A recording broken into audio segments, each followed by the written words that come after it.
Welcome to 7 TV. ప్రతి అక్షరం ప్రజాపక్షం. నా పేరు అన్వేషణ. రాష్ట్రంలో ఎన్డీఏ కూటమి మోదీ, చంద్రబాబు నాయుడు, పవన్ కళ్యాణ్ ఆధ్వర్యంలో ప్రభుత్వం ఏర్పడితే జీవో నెంబర్ 3 పునరుద్ధరించి గిరిజన నిరుద్యోగులకు ఉద్యోగ ఉపాధి అవకాశాలు కల్పించడమే ఎన్డీఏ కూటమి ప్రభుత్వ లక్ష్యమని అరకు పార్లమెంటు బీజేపీ అభ్యర్థి కొత్తపల్లి గీత, పాడేరు నియోజకవర్గ టీడీపీ అభ్యర్థి గిడ్డి ఈశ్వరులు అన్నారు. అంతర్ల గ్రామం నుంచి కార్యకర్తల నడుమ ఏపీఎస్ఆర్టీసీ కాంప్లెక్స్ వరకు భారీ ర్యాలీ నిర్వహించారు. టీడీపీ మండల అధ్యక్షుడు కిలో పూర్ణచంద్రరావు ఆధ్వర్యంలో ఏపీఎస్ఆర్టీసీ కాంప్లెక్స్ మైదానంలో ఏర్పాటు చేసిన బహిరంగ సభను ఉద్దేశించి వారు మాట్లాడుతూ వైఎస్ జగన్మోహన్ రెడ్డి ప్రతిపక్ష హోదాలో ఒక్క ఛాన్స్ అని అధికారంలోకి వచ్చి ఆడపిల్లలకు రక్షణ లేకుండా చేశారని వారు గుర్తు చేశారు. విద్యార్థులందరికీ చదివిస్తానని మాయమాటలు చెప్పి ఒక్కరికే అమ్మఒడి పథకంలో అవకాశం కల్పించాలని, ఉద్యోగస్తుల పిల్లలకు అమ్మఒడి వర్తింప చేయలేదని వారు ఆవేదన వ్యక్తం చేశారు.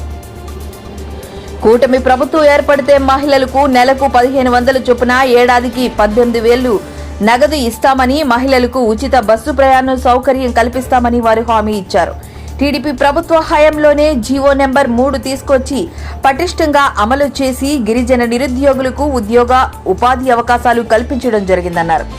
గిరిజన నిరుద్యోగులు ఉద్యోగ అవకాశాలు లేక మైదాన ప్రాంతాలకు వలసబాటలు పట్టారని, మైదాన ప్రాంతాల్లో పెట్రోల్ బంకులు, షాపింగ్ మాల్స్, ఇతర షాపుల్లో పనిచేసుకుంటూ కుటుంబాలను పోషించుకుంటున్నారని వారు ఆరోపించారు.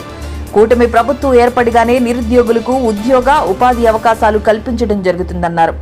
పాఠశాలలో విద్యార్థులకు పౌష్టికాహారం అందించడంలో రాష్ట్ర ప్రభుత్వం విఫలమైందని, ఆరోగ్య శాఖ సిబ్బంది పాఠశాలలో నియమించకపోవడంతో విద్యార్థులు అనారోగ్య సమస్యలు తలెత్తినప్పుడు తీవ్ర ఇబ్బందులు ఎదుర్కొంటూ మృత్యువాత పడిన సందర్భాలు ఎన్నో ఉన్నాయన్నారు. వైకాపాకు 150 సీట్లు ప్రజలు ఇస్తే 60 నెలల్లో ప్రజల కష్టాలు ఇచ్చారని వారు ఎద్దేవా చేశారు. వైకాపా ప్రభుత్వం కొత్త చట్టాలు తీసుకువచ్చి ప్రజలు, ప్రతిపక్ష పార్టీలపై ఇబ్బందులకు గురి చేస్తూ అనేక కేసులు బనాయిస్తున్న సందర్భాలు స్పష్టంగా ఉన్నాయన్నారు. ప్రజల ఆస్తులపై రక్షణ సన్నగిల్లిందని వారు ఆవేదన వ్యక్తం చేశారు. 12 లక్షల కోట్ల విలువ గల ప్రభుత్వ ఆస్తులను ప్రైవేటు వ్యక్తులకు అమ్మిస్తున్నారని వారు ఆరోపించారు. అరకు పార్లమెంట్ అభ్యర్థి కొత్తపల్లి గీత, పాడేరు నియోజకవర్గ అభ్యర్థి గిడ్డి ఈశ్వరి ఆడపడుచులకు ఆశీర్వదించి చట్టసభలకు పంపిస్తే ప్రజల హక్కులను కాపాడతామని వారు అభిప్రాయం వ్యక్తం చేశారు. ఈ కార్యక్రమంలో టీడీపీ నాయకులు తదితరులు పాల్గొన్నారు.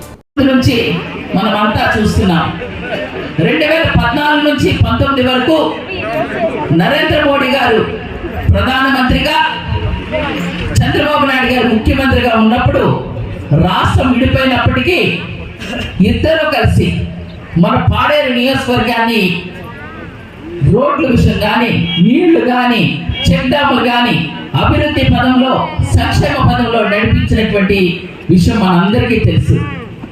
ఒక్క ఛాన్స్ అంటూ అందరినీ మాయపెట్టి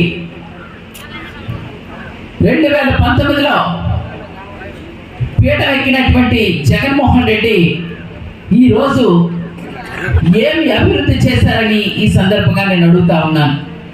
అందుకనే మన పాడేరు నియోజకవర్గం, మన గిరిజన ఆదివాసీ ప్రజలంతా కూడా మరలా నరేంద్ర మోడీ గారు ప్రధానమంత్రి కావాలి, చంద్రబాబు నాయుడు గారు ముఖ్యమంత్రి కావాలని ఒకే ఒక్క లక్ష్యంతో ఇక్కడ సాగుతుంది.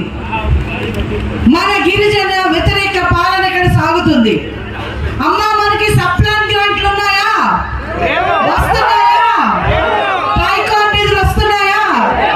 మన పిల్లలకి సరైన పౌష్టికాహారం ఇస్తుందా? మనకి రోడ్లు సరిగ్గా ఉన్నాయా?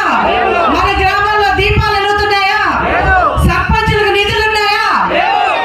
ఏమీ లేవు. కానీ ఆర్ఓఎఫ్ఆర్ పట్టాలు ఉన్నాయా? ఇస్తున్నారా? మందికి తీసేశారు. ఎన్నో సంక్షేమ పథకాలు తీసేశారు. అభివృద్ధి చూస్తే పెద్ద సున్నా. అవునా?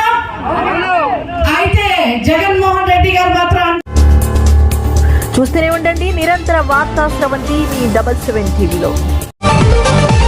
7 టీవీ మీకు నచ్చినట్లయితే లైక్ చేయండి, షేర్ చేయండి, సబ్స్క్రైబ్ చేయండి, పక్కనే ఉన్న బెల్ ఐకాన్ క్లిక్ చేయండి.